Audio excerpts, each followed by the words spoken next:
जय Hind friends. Welcome to keywords classes.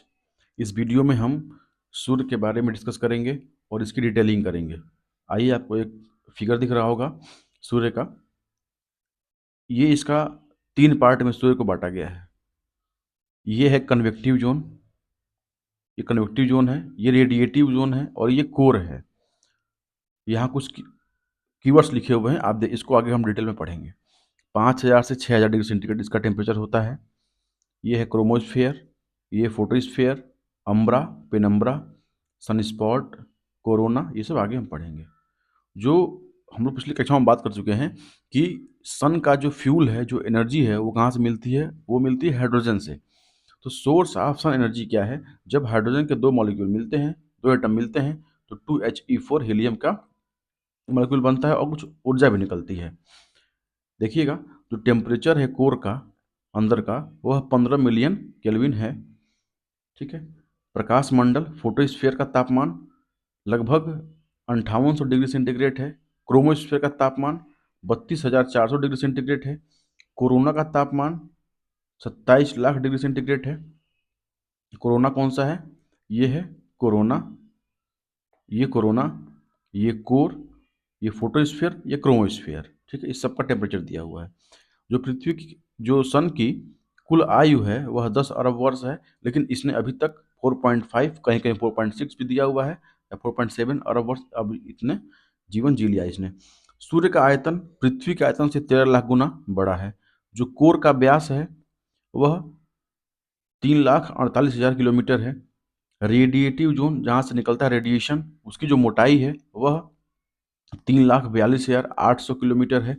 जो connective zone है उसका जो है वह 6,96,000 किलोमीटर है मोटाई। और जो सूर्य का द्रव्यमान है वह 2 × 10 की पावर 30 किलोग्राम है। सूर्य का जो घनत्व है वह 1.4 है। व्यास कितना है? 13,92,000 किलोमीटर व्यास है। घूर्णन काल, रोटेशनल पीरियड 25.38 दिन है। 25 दिन लगभग लगते हैं जो घूमने में। पृथ्वी से सूर्य की जो दूरी है वह है 14,96,00,000 किलोमीटर। सूर्य से पृथ्वी तक प्रकाश आने में समय लगता है 8 मिनट। जनरली बोलते हैं 8 मिनट, लेकिन कहीं कहीं अगर डिटेल में देता है तो 8.5 मिनट और 16.6 सेकेंड तक भी पूछता है। तो ये आप नोट कर लीजिएगा। सूर्य आकाशगंगा की परिक्रमा 250 किलोमीटर प्रति सेकंड की गति से लगभग 25 करोड़ वर्ष में पूरी करता है, आकाशगंगा की परिक्रमा। अब देखिएगा स्ट्रक्चर ऑफ सन, सूर्य की जो संरचना है वह कैसी है। सूर्य हमारा सबसे निकटतम तारा है। इसकी मूल संरचना आकाश के अन्य तारों के समान है। तो यह कोई ग्रह उपग्रह नहीं है, यह तारा है, स्टार है।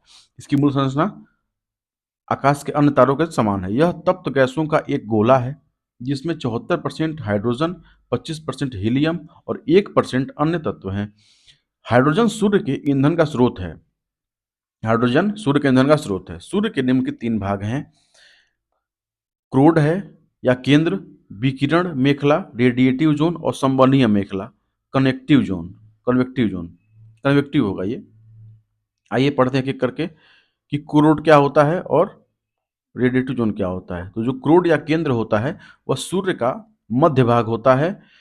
इसका व्यास 3,48,000 किलोमीटर होता है तथा घनत्व जल की अपेक्षा 100 गुना अधिक है। 100 गुना अधिक है। यहाँ निरंतर थर्मो न्यूक्लियर रिएक्शन अर्थात नाभिकीय संलयन की क्रिया चलती रहती है, जिसमें हाइड्रोजन हाइड्रोजन का फ्यूजन होता है और हीलियम तथा E=mc² के अनुसार अपरिमित ऊर्जा निर्मुक्त होती है। कोर का तापमान लगभग 1.5 × 10⁷ केल्विन होता है। ये कोर की बात रही। अब हम नेक्स्ट देखेंगे रेडिएटिव जोन, विकिरण मेखला की बात करेंगे। कोर का ऊपरी मध्य भाग रेडिएटिव जोन कहलाता है। इसकी मोटाई लगभग 3,42,800 किलोमीटर है। सूर्य के केंद्र में उत्पन्न अल्फा, गामा, फोटॉन, मेसान आदि विकिरण इसी सघन भाग से होकर विकिरित होते हैं। ठीक है।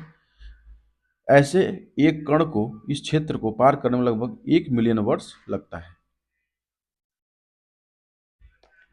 संवहनीय मेखला, कन्वेक्टिव जोन क्या होता है? सूर्य का सबसे ऊपरी भाग होता है ये, जिसे हम बोलते हैं कन्वेक्टिव जोन। सूर्य के केंद्र से यह लगभग 6,96,000 किलोमीटर तक विस्तृत होता है।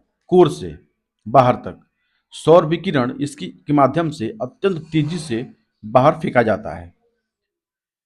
सूर्य का जो वायुमंडल है वह कैसा है?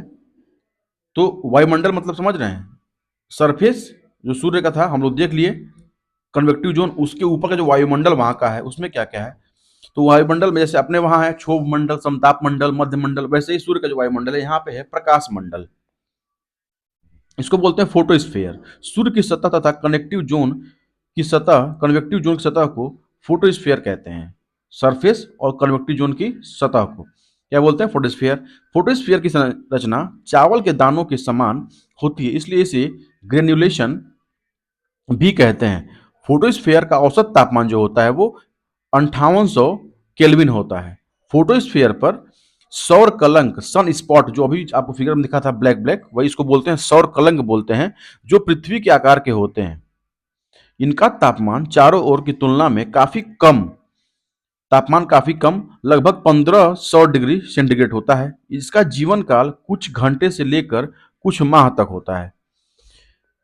सन स्पॉट्स के आंतरिक काले भाग को अम्ब्रा और चारों ओर के अपेक्षाकृत कम काले भाग को पेनम्ब्रा कहते हैं।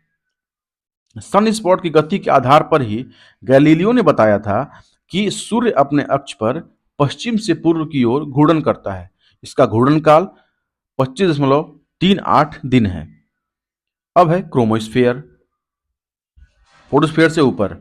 यह सूर्य का मध्य वायुमंडल है, जो सूर्य के चारों ओर फोटोस्फीयर के ऊपर एक मोटे आवरण के रूप में फैला है। इसकी मोटाई लगभग 3000 किलोमीटर है।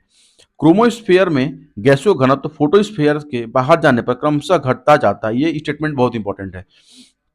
किंतु तापमान बढ़ता जाता है, घनत्व घटता है और तापमान बढ़ता है। इसका औसत तापमान लगभग 32,400 केल्विन होता है। क्रोमोस्फीयर में कभी कभी एक छोटे से भाग में तीव्र गहनता का प्रकाश उत्पन्न होता है, जिसे सौर ज्वाला कहते हैं। इसमें अल्फा, गामा, मेसॉन, इलेक्ट्रॉन आदि कण 500 से लेके 1000 किलोमीटर प्रति सेकंड की गति से बाहर फेंके जाते हैं। अब है कोरोना। क्रोमोस्फीयर के ऊपर कई मिलियन किलोमीटर की दूरी तक कोरोना पाया जाता है। यह सूर्य के वायुमंडल का बाहरी भाग है, जो पूर्ण सूर्य ग्रहण के समय खुली आंख से भी दिखाई देता है। इसका औसत तापमान लगभग 27 लाख केल्विन होता है। इसमें सूर्य से विकिरित आयन, इलेक्ट्रॉन, प्रोटॉन एक्सेट्रा पदार्थ धीरे धीरे क्षीण होकर पवनों में बदल जाते हैं, जिसे सौर पवन या सोलर विंड्स भी कहा जाता है। पृथ्वी की कक्षा के आसपास सौर पवन की गति 400 किलोमीटर प्रति सेकंड होती है। सूर्य से आयन, इलेक्ट्रॉन, प्रोटॉन एक्सेट्रा के सौर पवन विद्युत चुंबकीय लघु तरंग विकिरण के रूप में विसर्जित होते हैं। सूर्य के घूर्णन के कारण यह सर्पिल गति से आगे बढ़ते हैं और चुंबकीय क्षेत्र सृजित बनाते हैं। किंतु पृथ्वी का चुंबकीय क्षेत्र, मैग्नेटोस्फीयर, इसको बोलते हैं एलन वॉन बोल्ट बेल्ट भी बोलते हैं, निरंतर बहती इन चुंबकीय आंधियों के विरुद्ध कवच का काम करता है और इन्हें ध्रुवों की तरफ विक्षेपित कर देता है।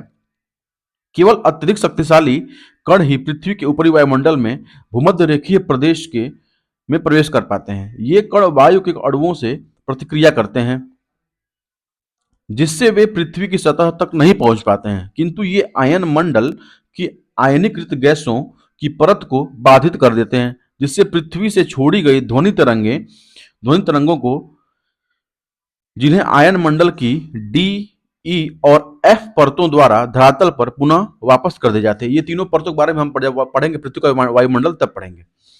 वापस कर दी जाती हैं में ह्रास होता है। इससे धरातल पर रेडियो की ध्वनि स्पष्ट सुनाई नहीं देती है। इस घटना को रेडियो फेड आउट कहते हैं। इंपॉर्टेंट कीवर्ड है, इसको नोट कर लीजिएगा। इन्हीं सौर आंधियों के प्रभाव से उत्तर एवं दक्षिण गोलार्ध में आयन मंडल में उत्तर एवं दक्षिणी चुंबकीय ध्रुव के ऊपर विभिन्न रंगों के मेहराबदार प्रकाश उत्पन्न होते हैं, जिन्हें क्रमशः ऑरोरा बोरियोलिस और ऑरोरा ऑस्ट्रेलिस बोलते हैं। ये है बोरियोलिस, आपका जो होता है वो नॉर्थ में होता है और ये जो ऑस्ट्रेलिस होता है वो साउथ में होता है, साउथ पोल पे होता है। कुछ इंपॉर्टेंट फैक्ट देखिए। पूर्ण सूर्य ग्रहण अधिकतम 460 सेकंड तक रह सकता है। सूर्य के कोरोना के अध्ययन के लिए भारत की आदित्य नामक उपग्रह के प्रक्षेपण की योजना है। ये आदित्य L1 ये प्रक्षेपित कर दी गई है। इसे पृथ्वी के ऊपर लगभग 600 किलोमीटर की कक्षा में स्थापित किया जाएगा। इसी के साथ सूर्य का डिटेलिंग था हम लोग कर लिए। अगर आपको वीडियो अच्छा लगा हो तो आप लाइक, सब्सक्राइब और शेयर जरूर करिएगा।